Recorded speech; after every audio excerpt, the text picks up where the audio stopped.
말씀이 우리의 힘입니다. 샬롬, 오늘도 하나님의 말씀 앞에 서신 모든 분들을 사랑하고 축복합니다. 드디어 100일 차이며 욥기서 마지막인데요. 오늘 우리가 함께 살펴볼 내용은 1. 하나님의 동문서답 같은 질문. 2. 부당하다 외치던 욥은 왜 하나님과 변론하지 않는가? 내가 주께 대하여 귀로 듣기만 하였사오나 이제는 눈으로 주를 배움나이다 입니다. 첫 번째, 하나님의 동문서답 같은 질문입니다. 그동안 침묵하시던 하나님이 드디어 폭풍 가운데 나타나셔서 욥과 친구들에게 말씀하시죠. 그런데 의인으로 자랑하던 욥의 고난에 대해 응답해 주실 줄 알았던 하나님은 도리어 욥에게 동문서답 같은 질문들을 쏟아부으시는데요. 내가 땅을 만들 때 네가 어디 있었는지, 바닷물이 넘치지 않게 누가 경계를 정했는지, 아침 해에게 누가 떠오르라고 명령하는지, 죽음의 그림자가 있는 문을 본 적이 있는지, 하늘의 해와 달, 별을 어떻게 주관하는지와 같은 비슷한 질문들을 38장에서 41장에 걸쳐 하시죠. 하나님은 왜 욥이 그토록 듣고 싶어 하던 고난받는 이유에 대해서는 전혀 언급도 하지 않으시고 하늘의 창조와 피조물들의 질서, 초월적인 자연 법칙에 대해서만 말씀하시는 것일까요? 그 이유는 하나님의 질문 속에 답이 있기 때문입니다. 첫 번째, 창조주 하나님의 절대 주권을 인정하라입니다. 나는 무에서 유를, 무질서에서 질서를, 어둠에서 빛을, 죽음에서 생명을 창조했고 우주와 자연을 질서와 법칙으로 운행한다. 자연 만물이 순종해야 질서와 법칙 속에 안전하게 운영되는 것처럼 이 세상의 모든 창조가 원인과 결과대로 반드시 이루어지지 않는 것처럼 너희는 나를 신뢰하고 잠잠하라. 스스로 있는 하나님께서 동문서답 같은 질문을 통해 욥에게 말씀하신 거죠. 하나님은 모세에게 자신을 이렇게 소개하셨는데요. 출애굽기 3장 14절입니다. 하나님이 모세에게 이르시되 나는 스스로 있는 자니라. 온 세상 만물 중에 유일하게 스스로 있는 존재 하나님께서 해와 달을 떨어뜨리지도 마음대로 낮과 밤 계절을 바꾸지도 않으시고 질서와 법칙으로 운행하시는 것을 보고 가장 귀하게 창조하신 우리 인생들에 대해 한치의 실수 없이 구원하실 하나님의 주권을 인정하는 것이 바로 정답이라는 겁니다. 두 번째, 하나님의 오르심을 신뢰하라 신정론입니다. 고난과 아픔의 현장에서 회복되기 위해서는 내가 처한 상황에 매몰되지 않고 하나님의 오르심을 신뢰할 수 있어야겠죠. 요셉이 자신을 팔아버린 형들을 용서할 수 있었던 것은 그가 특별히 착하거나 사랑이 많아서가 아니라 자신을 이곳에 보내신 하나님의 뜻을 깨달았기 때문이었죠. 창세기 45장 5절입니다. 당신들이 나를 이곳에 팔았다고 해서 근심하지 마소서, 한탄하지 마소서. 하나님이 생명을 구원하시려고 나를 당신들보다 먼저 보내셨나이다. 하나님이 오르시다는 신정론은 세상의 도덕법이 말하는 옳고 그름의 수준에서 머무는 것이 아니라, 그래서 잘못한 것이 없는 것에서 만족하는 것이 아니라 창조주 하나님처럼 직접적으로 선이 되는 일을 하고 생명이 되는 일을 하라 하시는 겁니다. 그래서 요셉은 형들을 용서하고 그 후손들까지 책임지는 삶을 살았던 거죠. 우리는 모두 한계가 명백한 유한한 존재들입니다. 하나님은 언제나 선하시고 오르심으로 나의 이 걸음도 그분의 선하신 뜻 안에 있다는 사실, 모든 상황 속에서 모든 이들을 구원해내실 뿐만 아니라 모든 것이 합력하여 선이 되게 하실 하나님을 끝까지 신뢰하는 믿음이 유한한 우리에게 필요한 것이겠죠. 두 번째, 부당하다 외치던 욥은 왜 하나님과 변론하지 않는가? 내가 주께 대하여 귀로 듣기만 하였사오나 이제는 눈으로 주를 배움나이다 입니다. 욥은 처음에는 연속되는 시련에도 주신 이도 여호와시요 취하신 이도 여호와시다.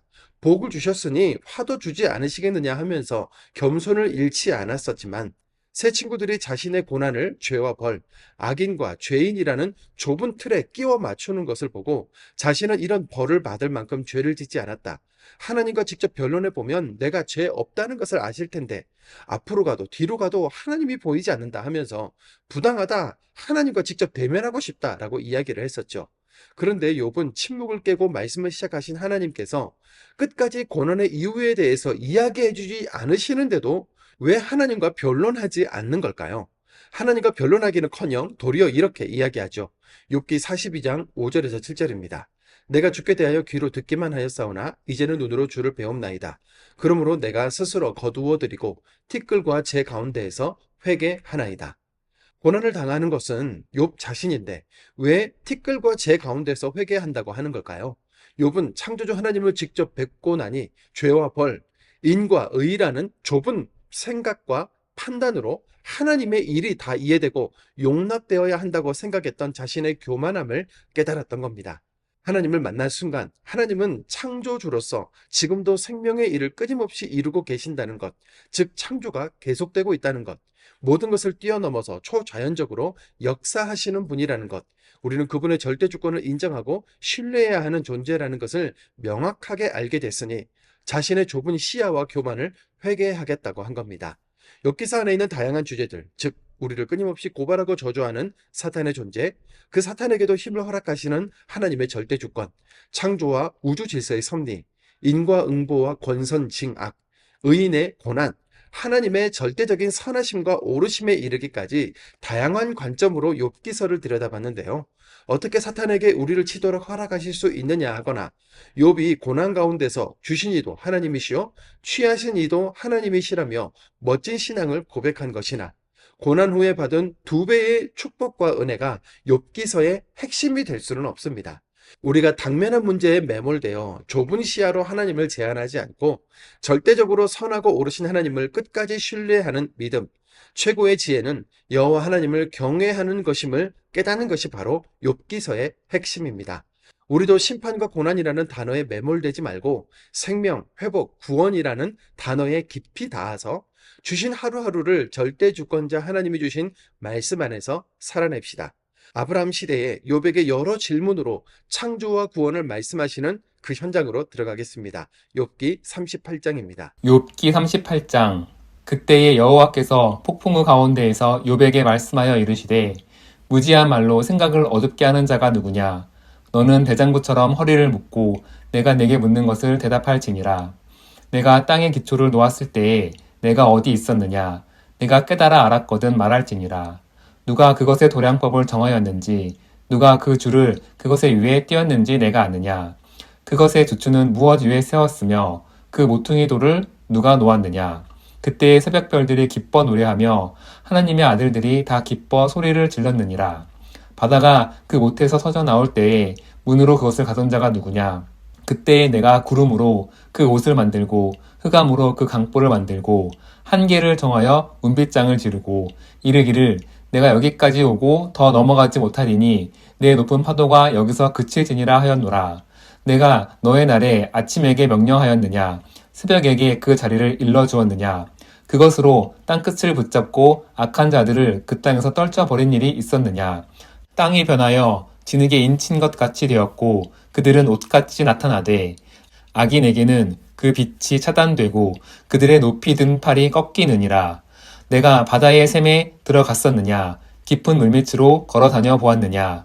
사망의 문이 내게 나타났느냐. 사망의 그늘진 문을 내가 보았느냐. 땅의 너비를 내가 측량할 수 있느냐. 내가 그 모든 것들을 다 알거든 말할지니라. 어느 것이 광명이 있는 곳으로 가는 길이냐. 어느 것이 흑암이 있는 곳으로 가는 길이냐. 너는 그의 지경으로 그를 데려갈 수 있느냐. 그의 집으로 가는 길을 알고 있느냐. 내가 아마도 알리라. 내가 그때 태어났으리니 너의 횟수가 많음이니라. 내가 눈 곳간에 들어갔었느냐. 우박 창고를 보았느냐. 내가 환난 때의 교전과 전쟁의 날을 위하여 이것을 남겨두었노라. 광명이 어느 길로 뻗치며 동풍이 어느 길로 땅에 흩어지느냐. 누가 홍수를 위하여 물길을 터 주었으며 우레와 번개의 길을 내어 주었느냐. 누가 사람 없는 땅에 사람 없는 광야에 비를 내리며 황무하고 황폐한 토지를 흡족하게 하여 연한 풀이 돋아나게 하였느냐. 비에게 아비가 있느냐. 이슬방울은 누가 낳았느냐. 얼음은 누구의 태에서 났느냐. 공중의 서리는 누가 낳았느냐. 물은 돌같이 굳어지고 깊은 바다의 수면은 얼어붙느니라. 내가 묘성을 메어 묶을 수 있으며 삼성의 띠를 풀 수 있겠느냐. 너는 별자리들을 각각 제때에 이끌어낼 수 있으며 북두성을 다른 별들에게로 이끌어 갈 수 있겠느냐. 내가 하늘의 교도를 아느냐. 하늘로 하여금 그 법칙을 땅에 베풀게 하겠느냐. 내가 목소리를 구름에까지 높여 넘치는 물이 내게 덮이게 하겠느냐. 내가 번개를 보내어 가게 하되 번개가 내게 우리가 여기 있나이다 하게 하겠느냐. 가슴속의 지혜는 누가 준 것이냐. 수탉에게 슬기를 준 자가 누구냐. 누가 지혜로 구름의 수를 세겠느냐. 누가 하늘의 물주머니를 기울이겠느냐. 티끌이 덩어리를 이루며 흙덩이가 서로 붙게 하겠느냐. 내가 사자를 위하여 먹이를 사냥하겠느냐? 젊은 사자의 식욕을 채우겠느냐? 그것들이 굴에 엎드리며 숲에 앉아 숨어 기다리느니라. 까마귀 새끼가 하나님을 향하여 부르짖으며 먹을 것이 없어서 허우적거릴 때에 그것을 위하여 먹이를 마련하는 이가 누구냐? 욥기 39장.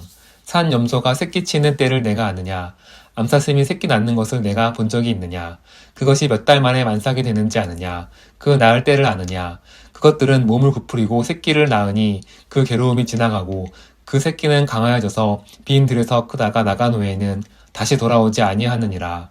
누가 들나귀를 놓아 자유롭게 하였느냐? 누가 빠른 나귀에 매인 것을 풀었느냐?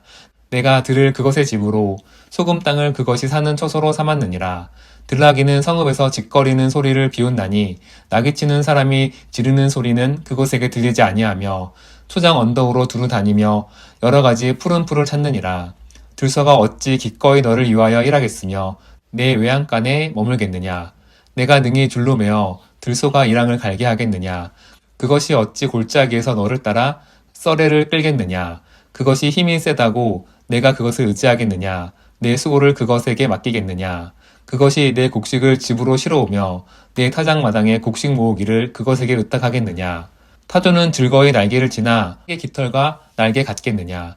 그것이 알을 땅에 버려두어 흙에서 더워지게 하고 아래에 깨어질 것이나 들짐승에게 밟힐 것을 생각하지 아니하고 그 새끼에게 모질게 대함이 제 새끼가 아닌 것처럼 하며 그 고생한 것이 헛되게 될지라도 두려워하지 아니하나니 이는 하나님이 지혜를 베풀지 아니하셨고 총명을 주지 아니함이라. 그러나 그것이 몸을 떨쳐 나갈 때에는 말과 그 위에 탄 자를 우습게 여기느니라. 말의 힘을 내가 주었느냐? 그 목에 흩날리는 갈기를 내가 입혔느냐? 내가 그것으로 메뚜기처럼 뛰게 하였느냐? 그 위험스러운 콧소리가 두려우니라. 그것이 골짜기에서 흡질하고 힘 있음을 기뻐하며 앞으로 나아가서 군사들을 맞대 두려움을 모르고 겁내지 아니하며 칼을 대할지라도 물러나지 아니하니 그의 머리 위에는 화살통과 빛나는 창과 투창이 번쩍이며 땅을 삼킬 듯이 맹렬히 성내며 나팔 소리에 머물러 서지 아니하고 나팔 소리가 날 때마다 힝힝 울며 멀리서 싸움 냄새를 맡고 지휘관들의 호령과 외치는 소리를 듣느니라. 매가 떠올라서 날개를 펼쳐 남쪽으로 향하는 것이 어찌 내 지혜로 말미암음이냐.